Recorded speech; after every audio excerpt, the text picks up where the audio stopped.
Hello everyone, welcome to Uttam's academy. ఈ వీడియోలో చాలా ముఖ్యమైన అప్డేట్ చెప్తున్నాను. మనకు 13/5/2025 నాడు ఏపీ హైకోర్టు తనకి అఫీషియల్ వెబ్సైట్లో ఈ యొక్క విషయం తెలిసింది. ఎందుకంటే చాలామంది మా జిల్లాలో మాకు పోస్ట్ తక్కువ ఉన్నాయి, పక్క జిల్లాకు అప్లై చేసుకున్నా లేదా, అసలు అప్లై చేసుకోవచ్చా, ఆ యొక్క ఆప్షన్ ఉందా లేదా అని అడుగుతున్నారన్నమాట. యాక్చువల్ అయితే అప్లికేషన్ ప్రాసెస్లో మనకి ఏం చెప్పలే, అప్లై చేసుకోవచ్చు అప్లై చేసుకోవద్దని. కానీ ఇప్పుడు అప్లికేషన్ ఓపెన్ అయిన తర్వాత అప్లికేషన్ ప్రాసెస్ చూసిన తర్వాత మనకు ఒక మంచి విషయం అర్థమవుతా ఉంది. దీని మీద కూడా మనకు ఏపీ హైకోర్టు ఒక మంచి అప్డేట్ తీయడం జరిగింది. అది ఏదంటే మరి ఒక అభ్యర్థి ఎన్ని జిల్లాలకు అప్లై చేసుకోవచ్చు, ఎంత ఫీజు కట్టాలి అనే దాని మీద కూడా క్లారిటీ తీయడం జరిగింది. మరి ఈ యొక్క అప్డేట్ను మీ ముందుకు రావడం జరిగింది. ఎందుకంటే ఈరోజు మనకు ఈ యొక్క నోటిఫికేషన్ అంటే అప్లికేషన్ ప్రక్రియ స్టార్ట్ అయిన తర్వాత చాలామంది మిత్రులకు యొక్క డౌట్ ఉందన్నమాట. నా జిల్లాలో ఏమో పోస్టులు లేవు, పక్క జిల్లాలో ఎక్కువ ఉన్నాయి, నేను అప్లై చేయన్నా వద్దా, ఏందబ్బా అర్థం కానీ తల గోక్కుంటున్నారనమాట. అటువంటి వాళ్ళ కోసం ఒక ముఖ్యమైన అప్డేట్ చూస్తాం. సో మరి ఏమి ఒకసారి చూసినట్టయితే ఫస్ట్ అంతా ఇక్కడ ఇంగ్లీష్లో ఉంది, చదువుతాను, తర్వాత దీన్ని తెలుగులో క్లియర్ కట్ నేను మీనింగ్ చెప్తాను, చాలా జాగ్రత్తగా గమనించండి. మీరు చూడబోయే ముందుగా మనకు ఉత్తమ్స్ అకాడమీ యాప్ను డౌన్లోడ్ చేసుకోండి.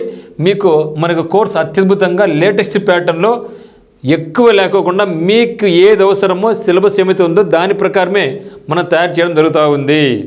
ఇప్పటికే ఇంగ్లీష్ కానీ జీ కానీ చాలా వరకు పెట్టడం జరిగింది. జీకి అయితే అన్నీ కూడా ఇప్పుడు అన్నీ వస్తూ ఉన్నాయి.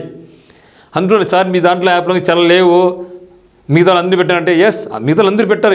ఎందుకు పెట్టారంటే వాళ్ళు ఏం చేస్తున్నారు, మొత్తం డంప్ చేసి పెట్టేసినారు. అంతా group 1 syllabus, group 2 syllabus dump చేసినారు. అది మనకు అవసరమా? అనవసరం చదివి టైం ఎందుకు వేస్ట్ చేసుకోవాలి? అది నా పద్ధతి కాదు. కాబట్టి నేను మీకు ఏది అవసరమో సిలబస్ ప్రకారం ఒకటే గమనించండి. నోట్ వచ్చి 1 వీక్ అయింది, అంతా ఎట్లా వచ్చిందండి అప్పుడే, హౌ ఇట్ ఈస్ పాసిబుల్? నేను మీకు అన్నీ అప్డేట్ చేస్తూ ఉన్నా.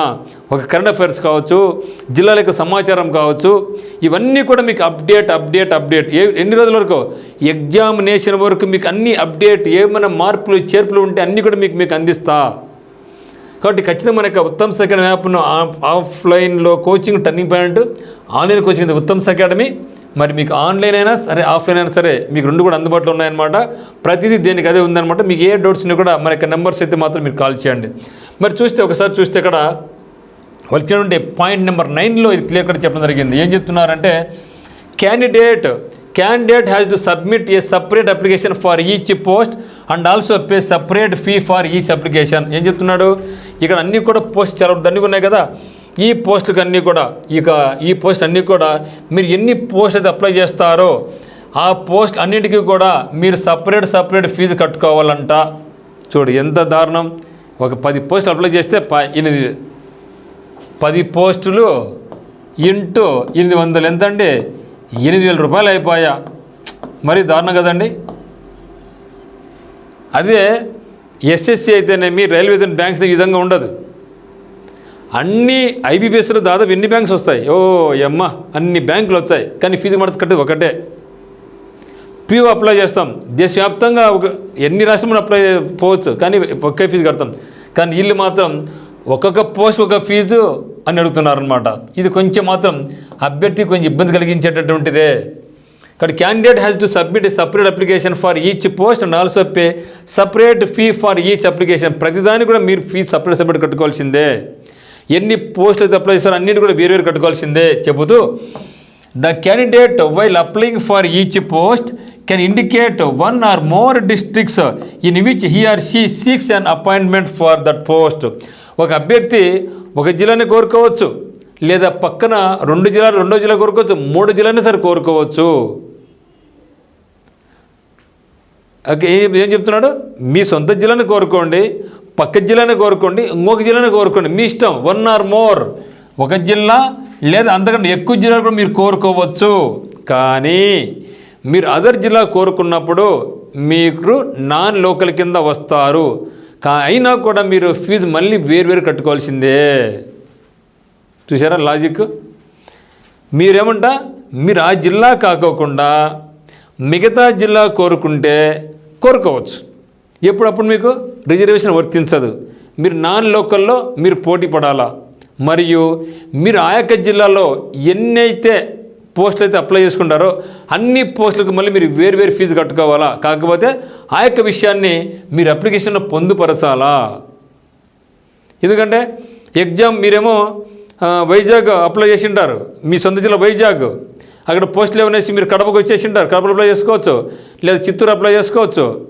కానీ వైజాగ్ మీకు రాలేం కదా, అందువల్ల మీరు అక్కడ మెన్షన్ చేస్తే అప్లికేషన్ మీరు ఏ జిల్లాకు మీరు అప్లై మెన్షన్ చేసుకుంటే అదే డేటా స్టోర్ చేసుకుంటుంది.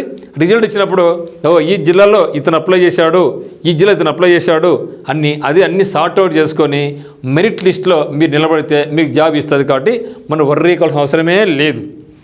ఓకేనా. కాకపోతే ఫీజు మాత్రం కొద్దిగా ఎక్కువనే ఉంది. ఫీజు మాత్రం ప్రతి పోస్టుకి ప్రతి జిల్లాకి మీరు వేరువేరుగా ఫీజు కట్టుకోవాలని క్లియర్ కట్గా చెప్పింది. మరి the candidate has to pay separate application fee for each district for which is applying for the application. Okay. అయితే ఇదేం చెప్పడం 13 జ్యుడిషియల్ డిస్ట్రిక్ట్స్ ఓన్లీ. చాలామంది సార్ మా జిల్లా కనపడడం లేదు సార్, మాకు పోస్టులు లేవు సార్ అంటున్నారు. ఏం చెప్తున్నాడు, ఇవన్నీ కూడా పాత జిల్లాల ప్రకారమే ఇది ఇవ్వడం జరిగింది. అందుకు ఇది కూడా చెప్పడం జరిగింది మనకు క్లియర్గా. ద 13 జ్యుడిషియల్ డిస్ట్రిక్ట్స్ ఓన్లీ, 26 జిల్లాలు కాదు, 13 జిల్లాల ప్రకారమే ఈ యొక్క పోస్ట్ మీరు అప్లై చేసుకోవాలా. సో నాకు తెలిసి ఇప్పటికి మీకు ఇది క్లియర్ అనుకుంటున్నాను. అంటే నెంబర్ 1, మీ జిల్లాలో ఎన్ని పోస్టులకైనా మీరు అప్లై చేసుకోవచ్చు. కండిషన్ ప్రతిదానికి ఒక ఫీజు కట్టాలా. కండిషన్ నెంబర్ 2, మీకు డౌట్ కూడా, నేను పక్క జిల్లా అప్లై చేసుకోవచ్చా? 2 జిల్లాలు అప్లై చేస్తే అప్లై చేసుకోవచ్చు. ఇప్పుడు మీరు ఏ జిల్లా అప్లై చేసుకున్నా అప్లై చేసుకోవచ్చు. బట్ కండిషన్ ఏమి, అక్కడ మీరు నాన్ లోకల్ అవుతారు, మరియు ప్రతిదానికి మళ్ళీ ఒక ఫీజు కట్టుకోవాలా. అప్పుడు ఆ సందర్భంలో మీరు యు ఆర్ ఎలిజిబుల్ అని చెప్పడం జరిగింది. సో నాకు తెలిసి ఇంకా మీకు డౌట్ క్లియర్ అనుకుంటా. ఇంకా మీకు డౌట్స్ ఉంటే మాత్రం కింద కమెంట్ తెలియపరచండి, మా డైరెక్ట్ కాల్ చేయండి. ఎందుకంటే ఎక్కువ మెసేజ్ రావడం వల్ల నేను కూడా కొంచెం ఇబ్బందిగా ఉంది నాకు కూడా. అటువంటి సందర్భంలో మీరు డైరెక్ట్గా కాల్ చేస్తే మా యొక్క ఆఫీస్ వాళ్ళు మీ క్వశ్చన్కి రెస్పాండ్ కావడం జరుగుతుంది. So thank you. మీకు ఏ డౌట్స్ ఉన్నా కూడా మర్చిపోద్దండి, కమెంట్ చేయండి. So thank you.